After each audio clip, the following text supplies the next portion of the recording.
My name is Gricelda Pelayo, and I've been teaching for 15 years, and I currently teach third grade. I have taught kinder, first, fifth, and now third. Nice. What's your favorite grade? Third. I've Third, been yeah. for 10 years now, and it's my favorite because it's like the sweet spot. Like right in Yeah. the middle, they're still little kids, but they're independent. Yeah, I love teaching third grade. Third grade it had been one of my favorite grades to teach. And Yes. that's a grade that's hard to get because everybody wants to teach third grade. Yes, it You know, is. like if you're on the low seniority end and you go to a new school, you're put, in terrible places, like like classes that you don't want to be at. That's where you're gonna get. Yes, and that's how I worked at a charter school previously. Now I work in a public school. Before then, it was really difficult to get the grade level that I desired. So because I was a brand new teacher, I got placed wherever they Mm, needed me. And so when I got the opportunity to move to a different district, I got third as my first choice, and I wondered how long I would stay in third. And luckily, it's been 10 years, wow. and I'm still there. So I absolutely love it. I remember when my first 5 years or so being a teacher, 5 to 7 years with the district. Every time it was like we go into the little room and we'd have to choose our classes, and it was like, okay, I'm the last one. Whatever's available, I guess that's what I get. Yeah. That's the grade I take. But Yes. there's something special about that, I'm gonna say, because if you have no choice and you're just placed somewhere, then you just have to figure it out. You have Yeah. to make it work. So if one year you're teaching first grade, and next year you're in fourth grade, then you're in second grade, you're like, okay, I'm going to be a master of all these grades. I'm gonna have a good idea of how to teach, and I think that helped me out. Yes, I agree. Yeah. So how did you get into education? Um, According to my parents, I've always wanted to be a teacher since I was a little girl. And as a child in elementary school, I was an English language learner Mm, and I struggled a lot. And I had teachers that were not very nice. I had teachers that were not very understanding. And so I didn't feel like I had a great educational experience. mm, So as I got older, I thought to myself, I want to be that teacher that believes in my students and I want to give hope to my students. Something that nice. I didn't have, I want to provide to others. And so in high school, luckily we had a teaching academy. And so for 2 periods a day, we would go to the local elementary school and help out in the Wow. classroom. And so right after that, became a teacher assistant, and I said, well, let me try this out, see how it goes, and see if I really like it. And sure enough, I did, and it was something that I really loved to do. So I just decided to pursue teaching, and I think it was one of the best decisions I've ever made. That's awesome. You had to take. Were you a good student? I was not. Yeah, like you have to take all those tests. When I got into teaching, you have to take the CSET, the Yes, CBEST, the RECA, all those tests, right? And yes. I remember going into those tests like super cocky, and I wasn't even a good student, but I went in super cocky. Like, I'll take all the CSET tests. I'll take them all. I'll take them all. And I remember passing two of them and not passing the other two. And I was like, oh my God, I don't know anything about history. I know nothing about history. And I have to go back and read all these books about history. But taking those tests were difficult for me. Yes. The CSET was tough for me. Absolutely. I took them multiple times and I did feel like a failure, but then again I remember that I'm not a test taker.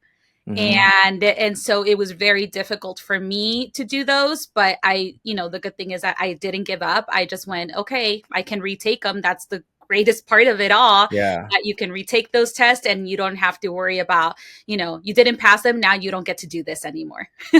Yeah, and what's funny is I feel like those tests, like, okay, they're a measurement, but like they didn't really affect the way I taught in the classroom at all. Exactly. Not one bit. Me passing those tests had nothing to do with my first teaching experience was first grade. I taught first grade for 6 years, and those tests had nothing to do with how I taught first grade and how I managed the classroom at all. Yes. Yeah. So what was your first teaching experience? What grade? I taught kindergarten. Oh, Yes, yes, kindergarten, and it was a lot of fun. I loved it. I mm, absolutely loved it. Um, but it was hard because I started, instead of starting like the beginning of the school year, I started in October. So they had just opened up a brand new kinder class, and it was tough because number one, I had never had a class before. And number two, I was in a community where everyone had already gotten started and I had not, and I didn't have resources.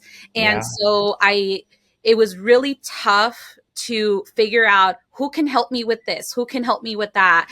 And on top of it all, how do I plan for these little people that are depending on me, and they have so much energy and I don't know what to do because I've never taught kinder before. I've never yeah, taught, period.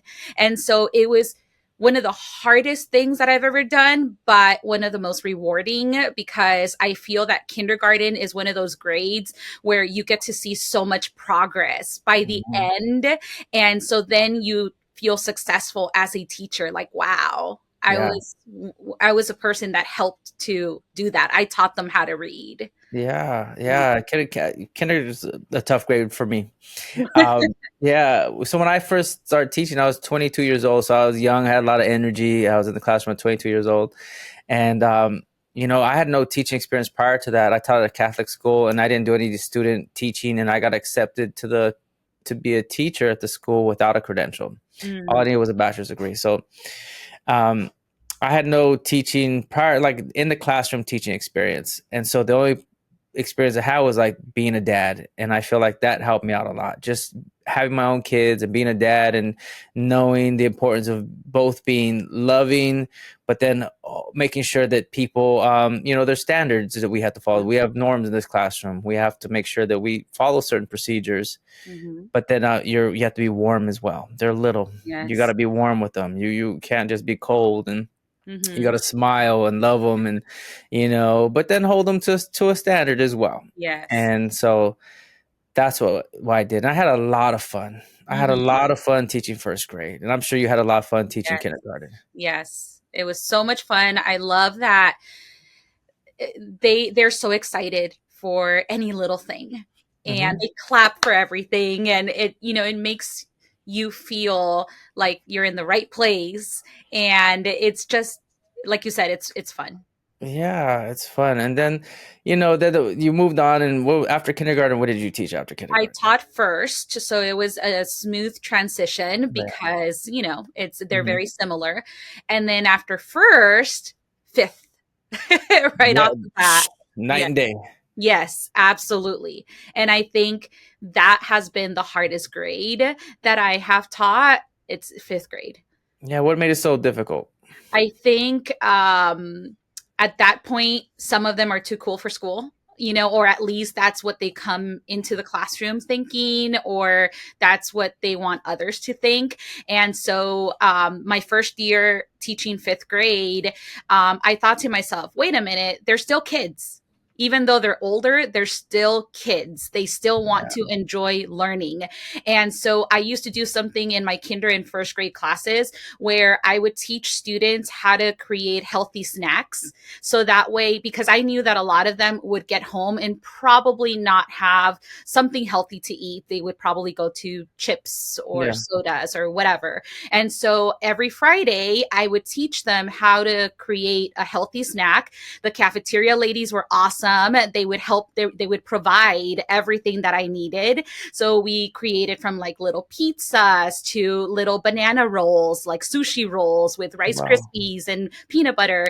And so I thought to myself, you know what? My kindergartners and my first graders absolutely love that. Why not do it with fifth graders too? And I did, and they loved it. And that was like their favorite experience of fifth grade. So sometimes I have to remind myself, don't take teaching too seriously. Kids need to have fun, and they're not going to remember the math I taught them. They're not going to remember the literature I taught them. They're going to remember the experiences within my Absolutely. classroom. So I think that kind of it eased me into fifth grade because I had to change my mindset from they should know better and they should know XYZ versus they're still children and they just need to have fun. Yeah, that's so important that we remind ourselves that these are just kids, and we gotta just like, even for our own mental well-being, that, you know, there's all this pressure put on us, test scores, testing dates, you know, all this thing, you have to turn in certain you know, that you have to meet these deadlines. Mm-hmm. um and there's a lot of pressure, and to sit back and remember that, you know, these are just kids. We have to create a comfortable environment for everybody. Mm-hmm. um that's so important. That is key. And they are going to remember the experiences. They're going to remember the sushi rolls, or those things that you did Yes. that are outside of the curriculum, Mm-hmm. because you know, who's going to remember, or whatever, you know, some sort of math. They're Mm-hmm. like, I don't really care about that. But Yes. how was the behavior in the classroom? How was fifth grade behavior? It And was how, yeah. it was hard. It was really hard. A lot of at that point, I think children, a lot of there's a lot of peer pressure and a lot of like trying to prove themselves to others. Mhm. And so it was really tough at the beginning. It was really hard to make connections with these kiddos that, had different perceptions of what education was. They thought it was boring and they didn't want to do any work. And so they had that mindset coming in. Yeah. And so it was really tough to crack. And it was difficult also because at that time I worked in a community where parents and families, they worked long hours. And so even trying to reach out to them and connect with them and build relationship with these families was difficult. So sometimes because we didn't have the teacher parent bond and communication, that is why I think that it was so hard to deal with certain behaviors in the classroom. Some of the behaviors that, a lot of these kids were very physical with each other. A lot of just shouting out in the classroom. So it almost seemed like they didn't have an educational experience before they came in because it was almost like all the rules went out the door. So it was very tough at the beginning to make those connections, not only with the students, but with the families as well. Yeah, that's a lot. What you're saying, what you said is 100% true, and it's a lot. You know, like, if we just take the family part of it, you know, the families work today in 2024. You're probably going to see both parents working, right? Or if there's a single home mom, you know, she's working, and everybody's working, and so it's hard to connect. It's hard to make contact those families. It's Mm-hmm. difficult. You know, some of the kids with the most difficult behavior, some of the kids that struggle the most academically and behaviorally, are students that come from homes that might be broken. Yes. Still, homes that might come from a single parent household with no support. There's no grandparent, there's no uncle, there's no aunt, there's no after school sports, there's no church maybe involved. It's just the mom, Mm-hmm. maybe, you know, Yeah. and that's so difficult, you know, and they're on survival mode. It's like, survive, just get through the day. Yes. Don't get in trouble at school. Eat your food. Make sure you eat all the food that's there, because there might not be food when we get home. So make sure you eat at school, and we're just on survival mode. And there's fear in the household, like fear of fear of not being able to pay the rent, not being able to pay the electricity bill, the gas bill, the phone bill. You know, there's all this fear. So like, you have these kids with the most difficult behavior, with the most behavioral problems, and they struggle academically, behaviorally, and they got all these things going on in their lives. And then we expect them to come to the classroom and just like follow directions, get Yes. to work, do your, like, you should be just as good as this kid right here, who has a huge support system, who has both Mm-hmm. parents, grandparents, uncles, aunts, has an older brother in college, has an older sister in college, Mm-hmm. who attends after school sports, who goes to church, has somebody looking out for him, who, eats regularly, doesn't worry, there's no fear. So, and you got the other kid who's not that, Yes. in the same classroom. Mm-hmm. And then you expect everybody to act the exact same way. That's Yes. crazy to me. Yes. That is so crazy to me. I agree.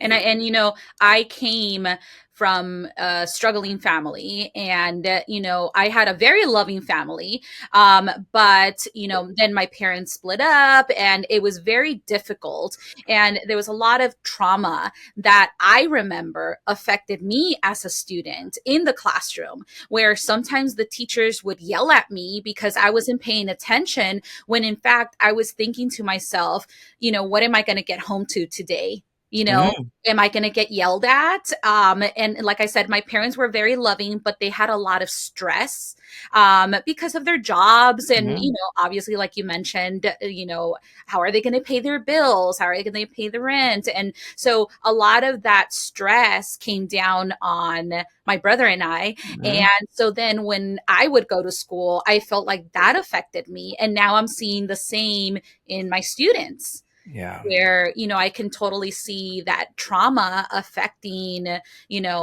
throughout all of the years that I've been teaching. I've been able to see that. And so sometimes it's good to remember where you came from, so that you can make those connections with the Yeah. students that need you the most.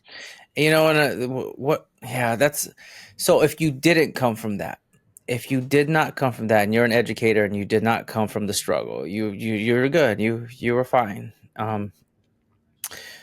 How do we, how do we get them to see that everybody's not the same?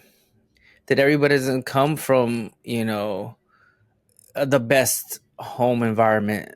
Like how do we get? That's a tough one. It is. I think it's, I do a lot of research on my own, just because I'm trying to be the best teacher that I can for my students. And I try to inform myself about best practices in the classroom for students that have trauma, even if I don't know that they are currently going through trauma or they've had trauma.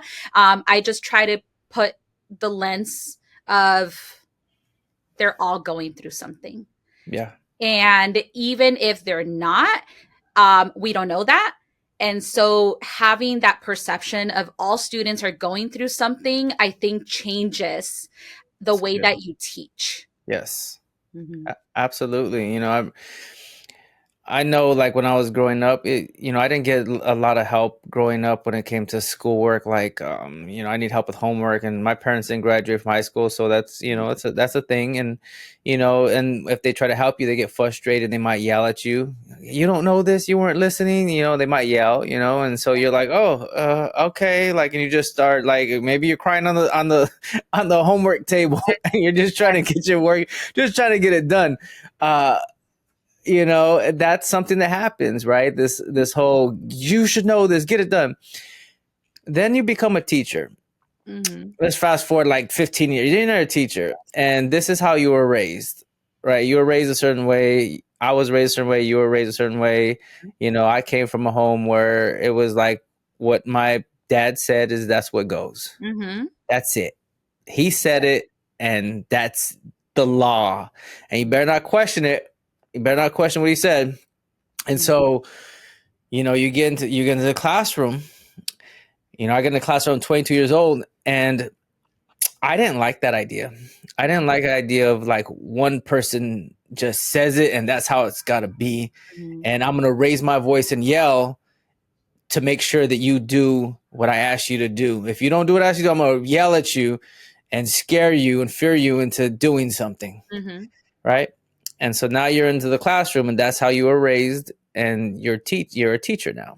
you know Yes. and we Yeah. had talked about this earlier, about how some of these ways on how we were raised affect the way that we teach in the classroom. Mm-hmm. All right, Absolutely. so how do we deal with something like that? I know what I did to help me with that, but yeah, did you experience something like this? Yes. So growing up, that's how it was. My dad was the authoritarian figure in the household, and we did as he said. And as children, we had to respect our the adults Hmm. around us, and it was always that way. And so going into the classroom, and not only having an authoritarian figure in the household, but also being in classrooms as a teacher assistant with authoritarian figure teachers, that's all I knew. So Mhm. I felt that that was the way to go. I worked with teachers where you walked into the classroom and you could hear a pin drop. That's how Yes. quiet it was. And it was not so much that they were being respectful, is that they were working in fear because they Mhm. didn't want the teachers to yell at them. And I thought to myself, that's the way to go. And so when I became a teacher, I started in kindergarten. I didn't start off that way. I think it was more like, oh, they're so cute, they're so little, you know. So I was softer. But when I got to fifth grade, I saw myself acting the same way that those teachers that I had observed were with their students, and also how my dad was in the household. Mhm. And so I started noticing myself raising my voice, yelling at kids, something that I had never done before. I started to do out of frustration of not knowing what else I could do. Yeah. And as time went by, I thought to myself, I can't do this to my students because, you know, now I'm a mom. My son just turned 8 years old. And so I always thought to myself, how would I want my child's teachers to be with him? That's right. And how would I want them to teach him? And so luckily this year I have my son as my student as well. Mhm. And so I thought to myself, I really need to learn something new so that I'm not acting the way that I used to. When you know better, you do better. And so That's what I right. started doing is learning about how you can't help calm a child's nervous system until your own is calm. That's right. And You got to regulate. yes. And Mhm. so I thought to myself, I need to work on myself first before I can teach my students. Because That's if I right. don't, I'm going to start projecting that. I'm going to start yelling at them and instilling fear in them. And that's not what I want. And that's not why I became a teacher. That's right. That's you made so many good points. I feel like for me, growing up in that household, I knew that I didn't want to be that way. I don't want to raise my voice and scare somebody. And with my own kids, I was like, it started off with my own kids. I was like, Mm. okay, my dad yelled. I love my dad, by the way. He passed away, but I love him. This is no knock against him. Yes. But I was like, I don't want to raise my kids that way where I'm yelling at them to get them to do something. They're so scared of me, then they just they won't even want to talk to me. They won't share anything with me because they're just frightened of me. That's how I was. I was like, I can't really talk to my dad. I love him, but I can't really talk to him. Mhm. He's a great guy, but I can't talk to him. I can't share anything. So I never wanted that with my kids. So I was like, I'm not gonna do that to my kids. I'm not gonna yell at them, and I'm gonna just talk to them. I'm gonna talk to them and be clear.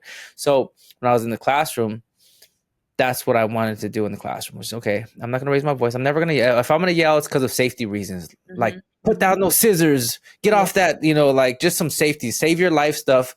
Get off that wall. Mhm. Don't choke him. Like I'm gonna raise my voice for safety. Yes. But that's it. And so, but I had to do my own self improvement. Mhm.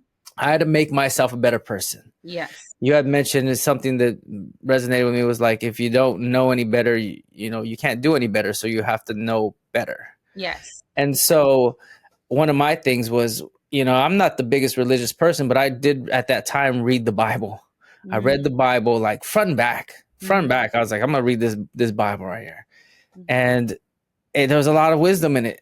There was a lot of wisdom in the Bible. And I was like, wow, I might not believe 100% of everything, every story in this, but man, there is some wisdom in here. Man, there's something about some of these stories. There's something about some of these verses. There's something about the wisdom that's put in this book Mhm. that I'm like, man, I could apply a lot of this to teaching.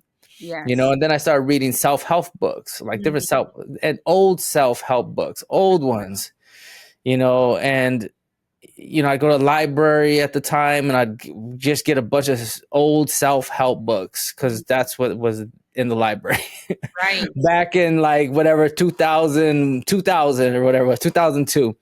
Library old self-help books. Mhm. And I'd buy my own self-help books and I'd read books on coaching and read books on leadership and read books on public speaking and Mhm. like all these other books. And because I did all of this stuff, it really helped me out.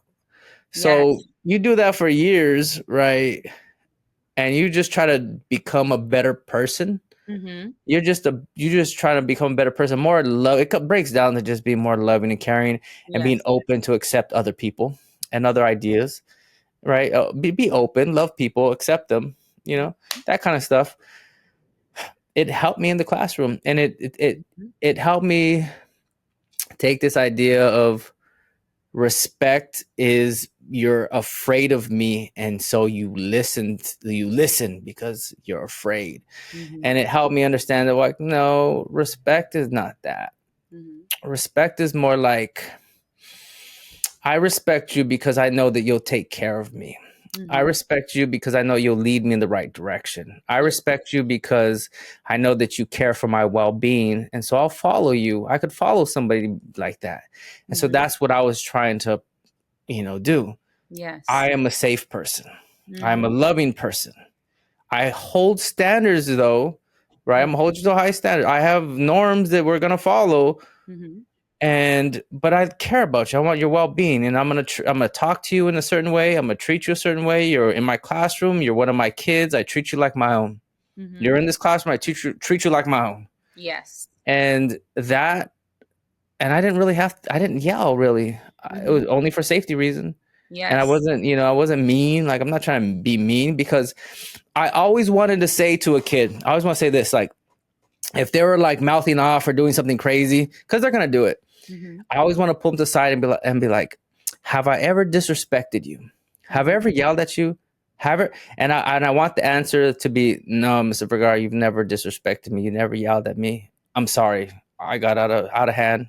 Yes. I'll stop. But if the answer is yeah, Mr. Vergara, you always yell at me. You Mhm. always yell. What are you talking about? And I'm like, oh yeah, you're right. See, I would have no ground to stand on Right. because I violated, the respect rule. Mhm. So, Absolutely. And I think, um, like you mentioned, having also like those bonds with your students is really important. Building those relationships. If not, they're not going to give you the respect that you deserve. And I think it's really important to make those connections with students. And once they start respecting you, not because you're their teacher, but because mm, they feel respected as well, I think mm, that's where the change happens. And all of a yeah, sudden, many of them, if they're acting out or there's certain problems, they want to make you proud. And then all of a sudden, that's when you realize that you've made it. yeah, you, yeah, you know? yeah. I always talk about, like, I get questions on my social media about, like, okay, how do we do this? How do we create this environment? What do we do? And it always boils down, like, it doesn't matter what, if you came from a broken home or you didn't come from a broken home, and that has nothing to do with anything. Mhm. I feel like if you just start off with safety and you're a safe person, and you create a safe environment, Mhm. you have standards and procedures and norms in your classroom, and you're very clear with the students, like, hey, these are the behaviors in the classroom. If you if you don't follow our classroom norms and you do some of these behaviors, then this is what's going to happen, Mhm. right? And I might have to send you to the principal's office. I might have to do, but you're just really clear Mhm. as to what you make it real clear to the students, and you hold those standards, those norms, like, you hold them hard in your classroom. You make sure that you reinforce them. Then you create an environment of love, and when I talk about this, about the biblical type of love, like, love is patient, be patient in the classroom. Love is kind, be kind in the classroom. Love doesn't hold grudges. You can't hold grudge against your students. And then Mhm. create an environment of progress. Correct. Lift students up, celebrate their wins, Yeah. boost their self-esteem. That's all you have to do. Yes. That's all you have to do is that. If you do those three things, right, that's all you have to do. Mhm. And you do it with respect, and you do it with love. You're just respectful with your tone of voice, and you're gonna be fine in the classroom. Mhm. That's it. That's all you have to do. I feel that's all you have to do. Yes, I agree. I agree. Yeah. Yeah, and so, like, I get like comments like, "How do you do that? What do you? Give me an example of that." And my videos, it's only like on on I try to make my videos no longer than about a minute and 30 seconds. Like Mm-hmm. over a minute and 30 seconds, people aren't listening anymore. This is Yes. TikTok, this is Instagram. They're nobody's listening. They Yes. barely listen off of a minute. Like 1 minute on this, yeah, that's a long video for somebody. To put all of that into like a 1 minute video, like it's very difficult. I try to talk real fast and get it like Yes. cut. But that's the environment you want to create in the classroom. Absolutely. Yes. Yeah. And And so I, mhm, I just think that, like you mentioned, as a parent, you try to put yourself in that position. Like, how would I want my child's teacher to treat my child? And sometimes, like, I have to put myself in that position and go, would I want another teacher to talk to my child that way? Like, I mhm, have to watch what I say. Sometimes it's hard when you are frustrated or you are stressed or anxious about certain things that are happening in the classroom. And sometimes you need time for yourself to chill before you can talk to the student. So that way you don't yell or disrespect them in any way, shape, or form. And so I think sometimes we have to give ourselves grace as mm, teachers, yeah. and also give ourselves time. And it's okay to tell the students, you know what, I need some time to think Mhm, and I'll come back to you. mhm, And then you can have a very civil and respectful conversation with your students where you don't feel flustered or you don't feel frustrated or you don't feel like the wrong things are going to come out of your mouth. yeah. And so sometimes it's okay. I think sometimes we're so fast paced, we're trying to cover so many things at once, that we get so overwhelmed. And when certain things happen, we don't give ourselves that cushion time to really process the information. And it's okay to let our students know that we need some time too. That's And right. so when we get a hold of ourselves and we get that extra time, we can be our best selves for our students. Yeah, I have to do that as administrator. I have to just continuously check myself, breathe, Mm-hmm. calm myself down because I'm not kidding. Like my day is like I'm being pulled in so many different directions throughout the entire day. It's not even funny how many directions I'm being pulled. You know, it could be like I have, let's say I have a deadline that I have to turn in something and let's say it's 8 o'clock now and the deadline is, let's say 9:30. I have to turn it by 9:30. So I'm like, okay, I have this time right now to do it. Then the phone rings and it's somebody from the district. And I'm like, okay, let me take that phone call. Okay. Then a parent, somebody comes in the office, Mr. Vergara, there's a parent here. They want to talk to you about the IEP and she's here to talk. Oh, okay, bring her in. Mm-hmm. And then I get a phone call on the walkie-talkie. There's a student on the playground doesn't want to go back to class. Can you assist us with that student? Okay, let me go outside. Assist. Mm-hmm. And then I go up to assist the student. Then somebody in the hallway is like, Mr. Vergara, can you go over a second? This student right here. I'm like, okay, let me handle this, and then I'll go over here.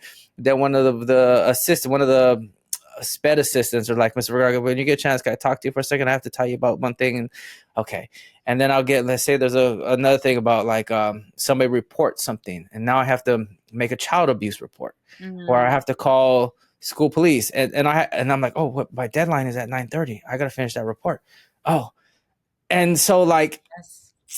pulled in so many directions. I have to walk around with like a notebook so that Mm-hmm. I don't forget. And it's like, okay, I gotta get this done. I gotta get this done. I gotta get this done. And I still have to be human and show that I care about everybody in the school and say hi and good morning. How Mm-hmm. are you?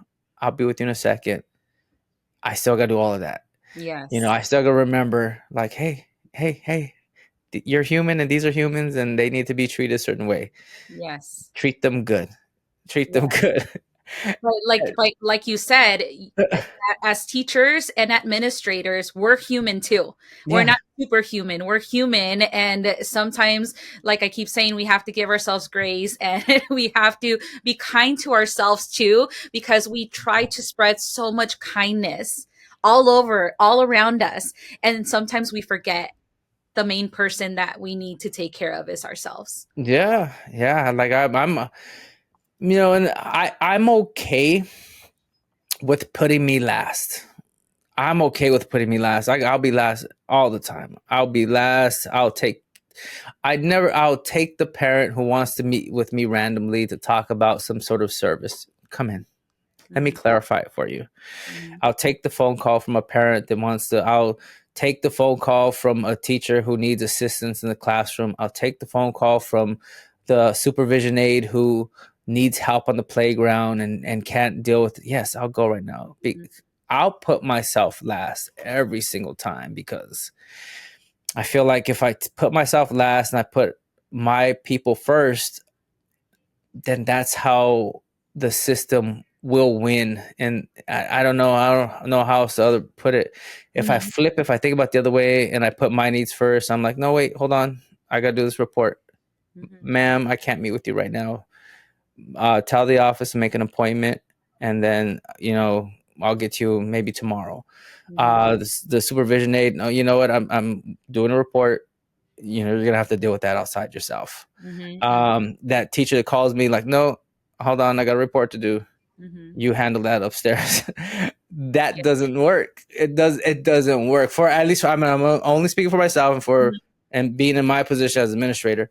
mhm, It doesn't work. It's like, mhm. no, you have to get up, you have to go do it. Bec- right? Yes. Well, I've seen your As an yeah, administrator. I've seen your videos, and I feel that you take care of you before work, right? Like get That's the workout correct. in That and is do all of correct. that. And so That then is when you correct. go to work, you give yourself there, All of it. right? I give Yes. it all. Like, you're right. You're right. Because I do. I wake up early. I wake up like at 4:15 or so. I Mhm, get up. Uh, at 4:30, I'm getting ready to go to the gym. At 5 o'clock, I'm either at the gym or at 4:45, I'm running. I mhm, come home. I drink my coffee. I read my book. I'll meditate or whatever I have to do to prepare myself for the day. I take a shower, get ready for work. I'm listening to some sort of motivational thing on my way to work. 7 o'clock, I'm listening to some sort of YouTube, mhm. like, yeah, get your head right, get your head right, because you're about to get into this battle. Yes. And then I'm walking up the stairs, and it's like once get into the office, it's like, you're right. I prepare Mhm, myself. I prepare mhm. myself for what I'm about to get myself into.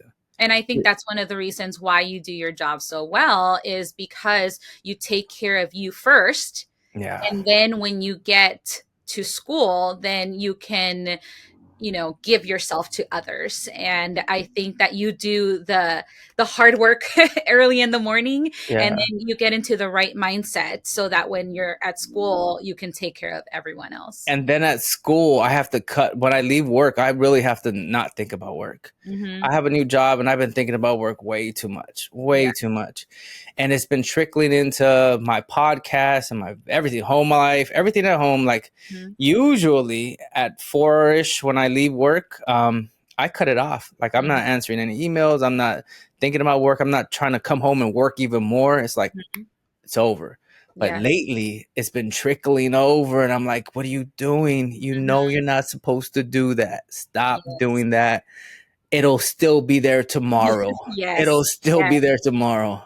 Do you Yes. find yourself falling into that trap at all? All the time. And my husband could tell you too that, that's at first I would call it like I'm a workaholic, and then I was like, no, this is not healthy. Like I can't be doing this. So, there are some things like grading papers, things like that where I don't have time during the day to do it, where it does, if I'm watching TV I can grade papers at the same time, not a big deal. But other things like thinking about my students and this didn't work out today, what can I do better tomorrow, and then I'm breaking my head thinking of what other things I could be doing.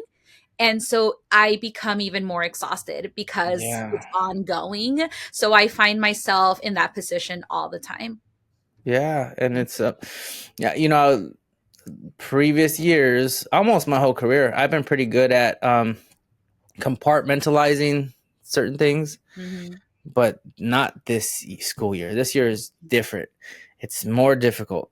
And so I haven't been able to be as good. And that's affected, like, I love to do my podcast, but I took a whole month off about a month or so off because I was like, there's no way because I have to do all this other work.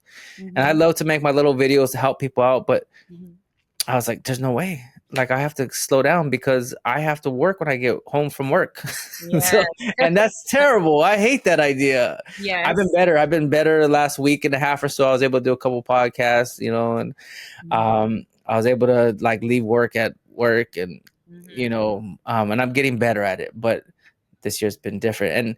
And so you said you have your admin credential, I and do. you're thinking about becoming moving on to the next step. Yes. Why do you want to move on? I feel that I'm always that type of person that loves to share Mhm. good practices. And I feel that, my time with my students is great. I love being a teacher. I feel that maybe it's time to make a greater impact in a different way. And I feel that as an administrator, I not only will I be able to help my students in the school and more students than the little group that I have, but also I can make an impact in other teachers. And Yeah, I think I feel like the time is coming up where I need that transition and to be able to experience something different in education. yeah. How long have you been sitting on your admin credential? That's a great question. 8 years 8 years.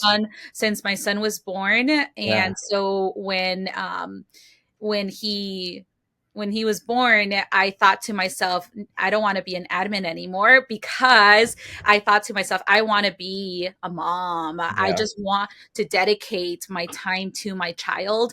And Hmm. now that he's a little bit older, and I mean, he still needs my attention, but I feel that now I can maybe transition into a different position, whether that's admin or something different, a curriculum specialist. Yeah, I don't know, but I feel that outside of the classroom, I'll be able to do something different and impact other lives. yeah, And so I'm excited to see what I can do outside of the classroom. yeah, yeah. That's why I moved on because I felt like I can make a greater impact as an administrator. Mhm. And being a teacher was way too easy for me. It was just way too easy. I was like, this is way too easy for me. I don't really have to. My classroom management is fine. I have no problem with that, and I know the curriculum. And this is just way too easy. I was almost bored with it. It was just I Mhm. almost wanted to stir something up in the classroom to just like, all right, well, this is, I don't know. So I was like, it's time to move. But I sat on my admin credential for 4 years. I Mhm. got my admin credential and I just sat on it for about 4 years. And then I became a dean. It was out of the classroom position, but I didn't need my admin credential for a dean. Mhm. So, but I became a dean. I did that for 3 years. So 4, 5, 6, 7 after that. So I became an admin in my 8th year. I activated in my 8th year. Yeah. Mhm. Took Mhm. me that time. But I Yeah. did get out of the classroom after 4 years with my admin credential. Yeah, 4 years. So, but yeah, I wanted to make a greater impact. And, I never saw myself as a administrator. Mhm. I did it because of the salary points. I did Mm. it because of a master's degree. Yes. I did it because I was like, maybe one day when I'm older, I could eventually do that. Yes. And then I did it. And then I was like, and then after I became assistant principal for special education, I was like, oh, next I want to be a principal. But lately I was like, I don't know if I want to be a principal. Mhm. I think I still want to work with special education. I don't know what the next move is, and when it comes to special education, Mhm. but I think I want to stick with special education. I don't. I want to help the most vulnerable population. I want to Mhm. help the teachers that deal with the most vulnerable population. Yeah. That's what I want to do. And so that I don't know what my next move is, but I know it's gonna it Mhm. that's where I want to move toward. Yes. But you getting your admin credential, you gotta do it. Yes. It'll be time and I feel that I'm ready for it. I think before I thought about it and I thought to myself, I'm not ready yet. It doesn't feel right. And Yeah. I think it's come to a point where it's starting to feel right. And I feel that I need to go with my gut feeling and just dive in. Yeah, absolutely. Absolutely. So we're coming toward the end of the podcast. And toward the end of the podcast, I always ask my guests what are three tips that they could give to any future educators who are pursuing a future as a teacher or any type of educator. What kind of tips would you give to the future? Number one, take care of yourself. Take care of Mhm. yourself. Do what you can so that you are mentally prepared to be in the classroom, because it could be like exhausting and overwhelming. So I think just take care of yourself, eat right, exercise, Right. read, do what you can to be mentally there for your students. I would say have fun with your students, and first and foremost be present, because I Mhm. think many times we have so much going on in our heads, we have so much going on around us, that it's hard to be in the moment. And I think that's the only way that we can truly enjoy our students, if we're in the moment with them, enjoying what we're doing. Yeah, absolutely. Absolutely. Well, Griselda, thank you so much for being on the podcast. I greatly appreciate your time. Thank I you. thought the conversation was great. And again, thank you for being on the podcast. Thank you.